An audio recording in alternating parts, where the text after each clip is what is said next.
Hello friends, welcome to our YouTube channel Future Maker Study Centre. हम लोग पढ़ रहे हैं क्लास 10th का फिजिक्स। चैप्टर है प्रकाश का परावर्तन यानी कि रिफ्लेक्शन ऑफ लाइट। आज हम लोग देखेंगे कि दर्पण सूत्र क्या होता है, यानी कि मिरर फॉर्मूला। आइए देखते हैं। गोलीय दर्पण के लिए वस्तु दूरी u, प्रतिबिंब दूरी v और फोकस दूरी f के बीच के संबंध को एक सूत्र से बताया जा सकता है, जैसे दर्पण सूत्र यानी कि मिरर फॉर्मूला कहा जाता है। गोलीय दर्पण के लिए एक प्रतिबिंब दूरी, वस्तु दूरी और फोकस दूरी, इन तीनों के बीच एक संबंध को स्थापित किया गया है, जिसे हम लोग दर्पण सूत्र के नाम से जानते हैं। इसका उपयोग दर्पण में केवल गोलीय दर्पण में होता है। ठीक है, तो यह है 1/v + 1/u = 1/f। इसी को हम लोग दर्पण सूत्र के नाम से जानते हैं।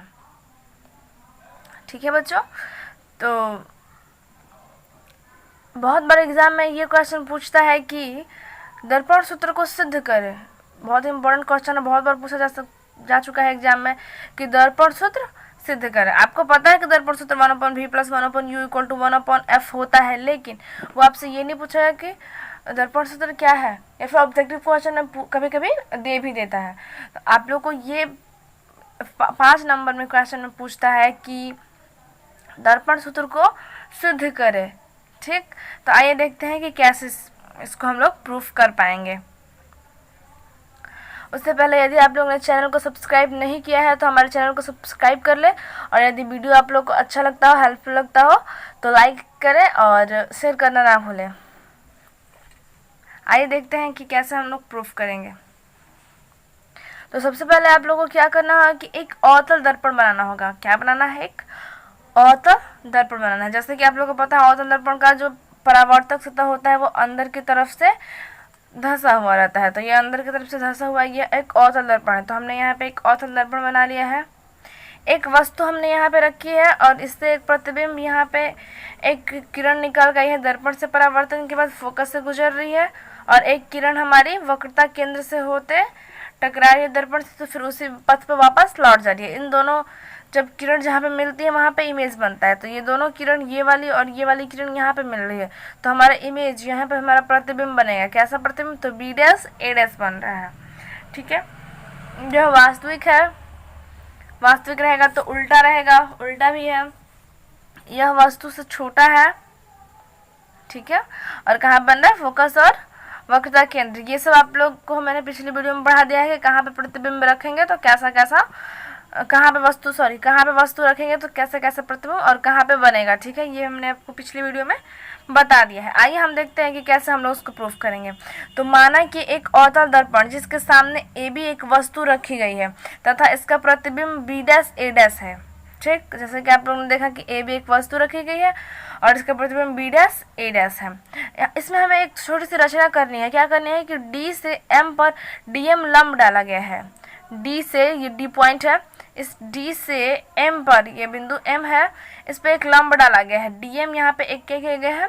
लंब डाला गया है। लंब मतलब कि इससे इस M पे 90 डिग्री का एंगल बनाया गया है, तो इसे हम लोग क्या कहते हैं? लंब कहते हैं। अब हमें क्या करना है कि आप लोग को याद रखना है कि हमें इसमें से 2 त्रिभुज लेने हैं और उस दोनों त्रिभुज को समरूप करा देना है। क्या करा देना है? समरूप करा देना है। आप लोगों ने समरूपता का नियम पढ़ा होगा कि कैसे कैसे हम लोग समरूप करा सकते, कैसे कैसे कोई 2 त्रिभुज समरूप होते हैं। तो हम लोग को कोई 2 त्रिभुज लेना है और उन दोनों को समरूप करा देना है। आप लोग को पता होना चाहिए कि समरूप, किसी 2 त्रिभुज यदि समरूप है तो उनकी जो संगत भुजाएं होती हैं वो क्या होती है? समानुपाती होती है, यानी कि समान अनुपात में होती हैं। आइए देखते हैं, उसके बाद हम लोग समझते चलेंगे। हम लोग यहाँ लिए है त्रिभुज ABC तथा त्रिभुज CB', हम लोग कौन सा त्रिभुज लेंगे? ABC। ये जिसमें वस्तु है ये वाला त्रिभुज ले रहे हैं, ये हमारा वस्तु है, तो एक वस्तु वाला त्रिभुज लेंगे। जब एक वस्तु वाला यहाँ पे हम लोग त्रिभुज ले लिए हैं तो अब यहाँ पे एक हम लोग प्रतिबिंब वाला त्रिभुज लेंगे। जस्ट इसी के ये है यहाँ पे वस्तु वाला त्रिभुज और यहाँ पे ये एक त्रिभुज ले लेंगे। तो त्रिभुज ए बी सी लेंगे और त्रिभुज C B dash A dash लेंगे। ठीक है, ये दोनों त्रिभुज हमने लिया है, आप लोग को दिखाई दे रहा होगा, ये वाला त्रिभुज और ये वाला त्रिभुज हमने लिया है। अब हमें क्या करना है कि इसको समरूप करा देना है। समरूप कराने के लिए यदि हम लोग दो एंगल को, इस त्रिभुज के दो एंगल और इस त्रिभुज के दो एंगल को आपस में बराबर दर्शा देते हैं तो ये दोनों त्रिभुज आपस में समरूप कहलाएंगी।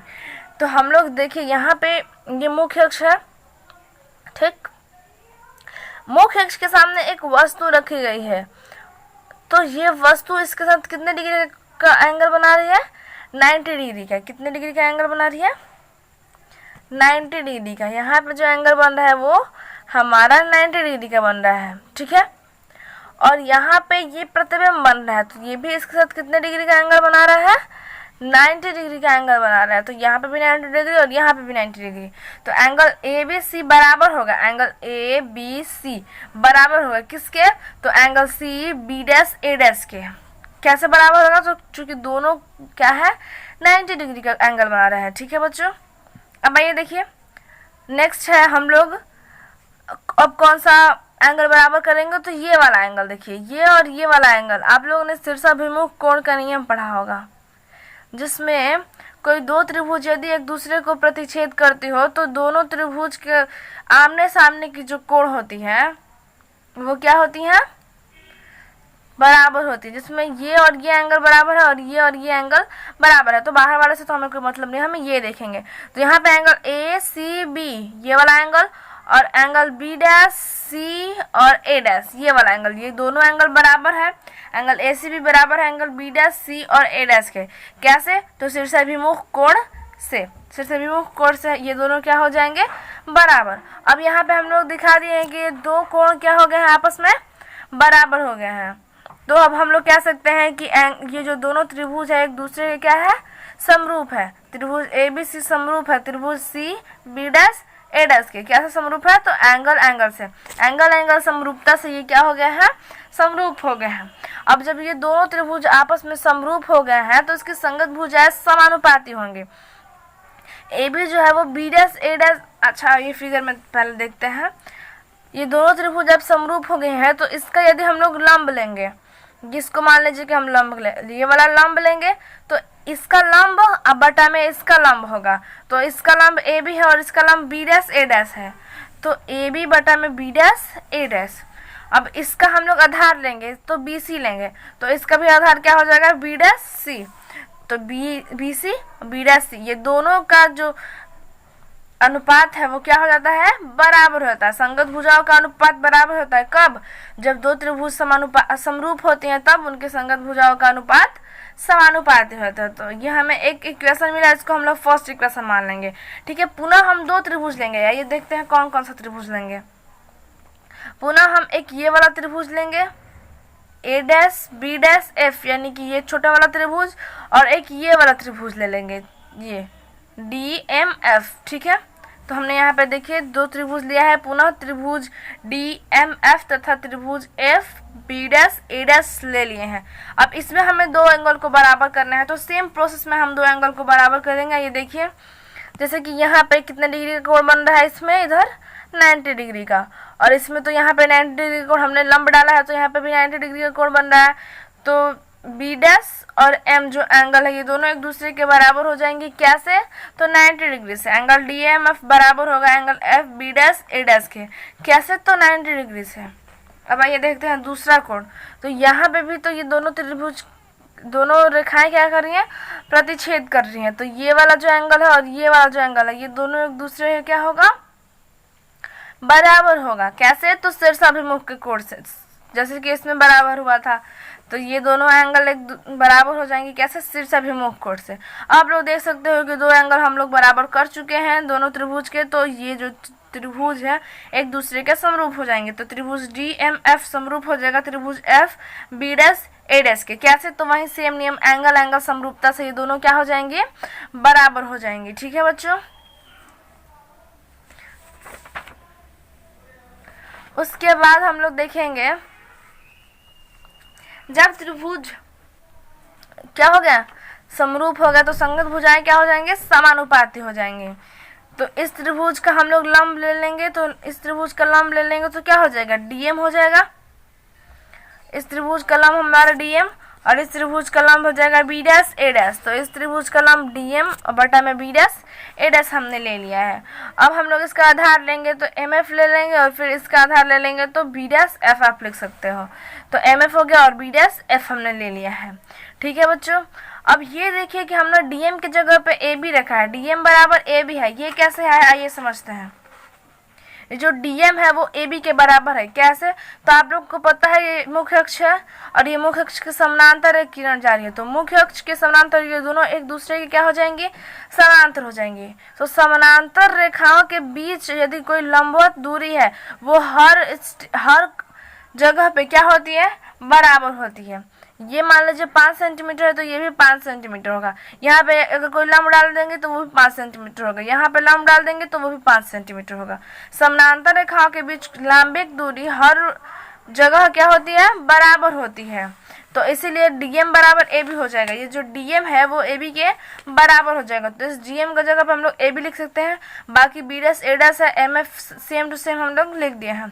ठीक है, अब देखिए चूंकि एम पी के बहुत निकट है, एम क्या है? पी के बहुत निकट है, इसलिए एम एफ बराबर पी एफ लगभग हम लोग मान लेंगे। ये फिगर में भी देखते हैं, ये जो एम है वो पी के बहुत नज़दीक है, मतलब माइनर से डिफरेंस है। तो हम लोग एम एफ को एम एफ मान लीजिए जितना होगा हम लोग पी एफ भी उतना ही मान लेंगे लगभग, क्योंकि ये जो डिस्टेंस है वो नगण्य के रूप में माने जाएंगे। तो हम लोग लगभग में क्या मान लेंगे कि एम एफ जो है वो पी एफ के बराबर है। तो एम एफ जो है एम एफ बराबर हम लोग पी एफ कर देंगे। ठीक है, लगभग में हम लोग मान लेंगे। तो हम लोग यहाँ पे एम एफ की जगह पे पी एफ लिख सकते हैं। तो ये A B B dash A dash यहाँ पे सेम टू सेम है और एम एफ के जगह पे हम लोग को बस क्या कर देना है? यहाँ पे पी एफ कर देना है, फिर बी डैश एफ हो जाएगा। ठीक है, अब इसको हम लोग इक्वेशन सेकेंड मान लेंगे। ठीक, अब समीकरण 1 तथा 2 से आइए समीकरण 1 देखते हैं। समीकरण 1 है हमारा ए बी और बी डैश ए डैश। इसका जो लेफ्ट साइड है A B B dash A dash. Equation second का भी लेफ्ट साइड, दोनों का लेफ्ट साइड बराबर है। तो मतलब दोनों का जब लेफ्ट साइड बराबर है उसका मतलब दोनों का राइट साइड भी बराबर होगा। तो दोनों के राइट साइड को हम लोग बराबर कर देंगे। इसका राइट साइड देख लीजिए आप लोग, इक्वेशन फर्स्ट का है B C upon B dash C. यहाँ पे हम लोग ने ले लिया है B C upon B dash C और इसका राइट साइड ले लेंगे तो P F upon B dash F. ठीक है, तो ये दोनों को हम लोग बराबर कर देंगे क्योंकि इसका लेफ्ट साइड बराबर है। ठीक है बच्चों, अब देखिए जो बी सी है उसको हम लोग कैसे लिख सकते हैं? फिगर में हम लोग देखें कि बी सी कहाँ है। ये सारा क्वेश्चन सारा ये जो प्रूफ है आप लोग को फिगर समझ में आ जाते हैं तो आप लोग आसानी से प्रूफ कर सकते हो। आइए देखते हैं हम लोग बी सी। ये जो BC है, अब हमें इसका मान रखना है। तो BC का मान तो हमें पता ही नहीं है कि BC को आप लोग क्या कह सकते हो। BC का मान हम लोग को नहीं पता है, लेकिन हम लोग को BP का मान पता है। BP का मान आपको पता है? क्या है BP का मान? BP, ये जो B पे हम लोग ने वस्तु रखी है, तो वस्तु से ध्रुव की दूरी, वस्तु दूरी आप लोगों को मैंने पिछली वीडियो में बताया था कि वस्तु से ध्रुव की दूरी यानी कि B से P की दूरी क्या हो जाएगी? वस्तु दूरी। तो आप लोग उसको यू लिख सकते हो ना। तो इसका मान हम लोग को पता है तो हम लोग इसको BP लिख देंगे। ठीक है, तो BP और अगर इसमें से हम लोग CP घटा देते हैं, CP का मान भी आप लोग को पता है, ये वक्रता केंद्र CP का मतलब है आप लोग को पता है ये वक्रता केंद्र है। तो वक्रता केंद्र से ध्रुव की दूरी वक्रता त्रिज्या कहलाती है। तो यदि ये BP में से आप लोग CP घटा दोगे, ये पूरे में से यदि आप लोग इतना घटा देते हो तो हमें ये छोटा सा भाग मिल जाएगा। ये पूरे में से हम इतना घटा देंगे तो ये मिल जाएगा। मान लीजिए कि ये 7 है और ये 5 है, तो 7 में से 5 घटा देंगे तो ये 2 ये मिल जाएगा। हमें समझ में आ रही होगी आप लोग को। तो हम लोग BC को लिख सकते हैं, हम लोग BC को लिख सकते हैं कि BP माइनस CP। ठीक है, आइए देखिए यहाँ पे हमने BC को क्या लिखा है? BC को हमने लिखा है कि BP माइनस CP। ठीक है, अब हम लोग B डैश C को क्या लिख सकते हैं? आइए देखते हैं। ये हमारा B डैश C यानी कि ये वाला। तो इसका वैल्यू हमें नहीं पता है, तो हम लोग इस पूरे में से इतना घटा देंगे तो हमें मिल जाएगा।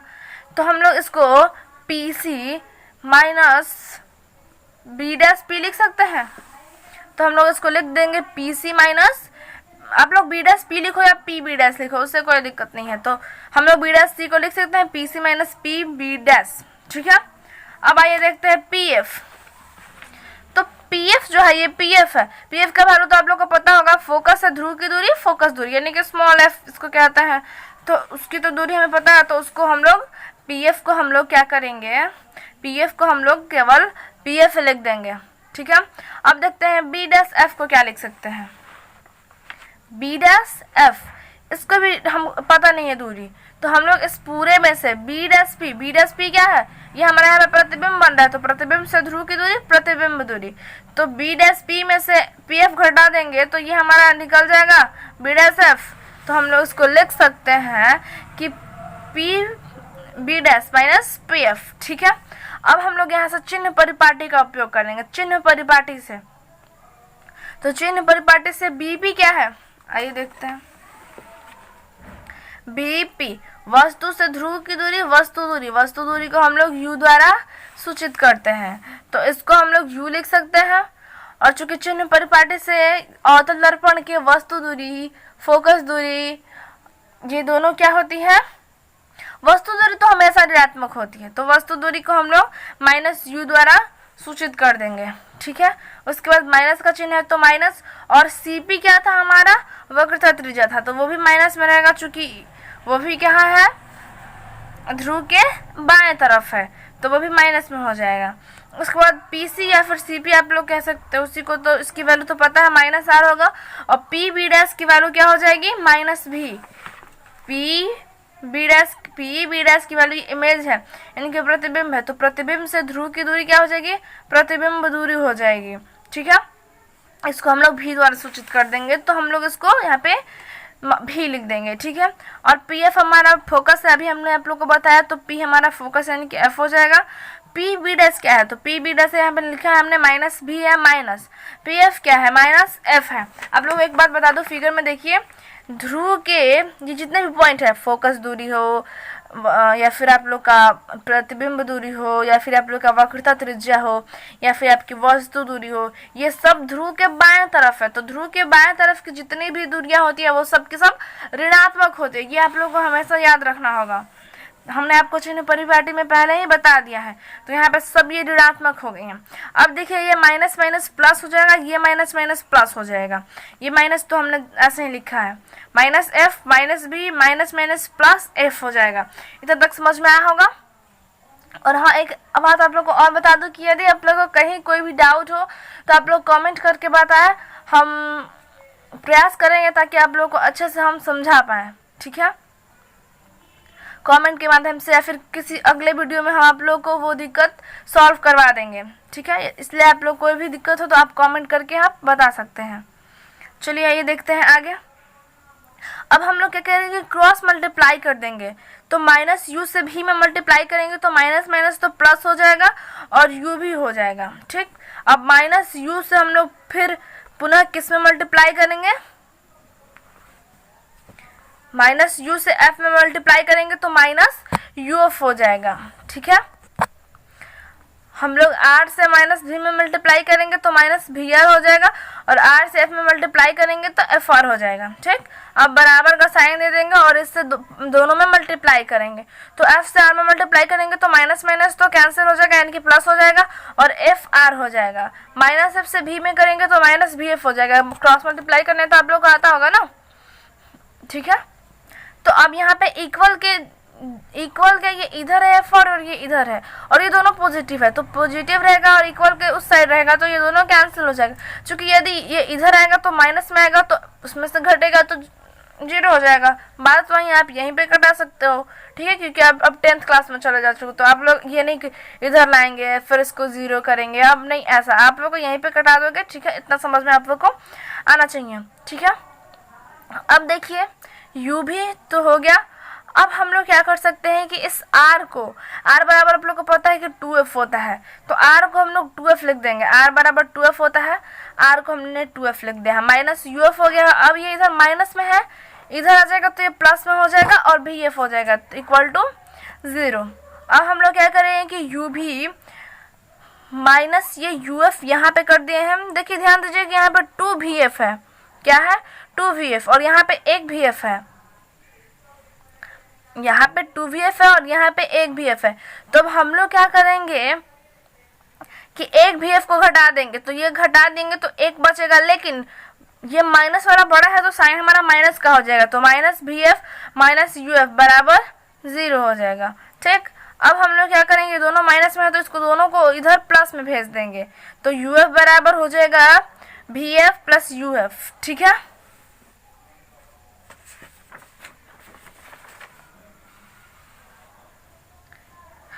अब हम लोग देखेंगे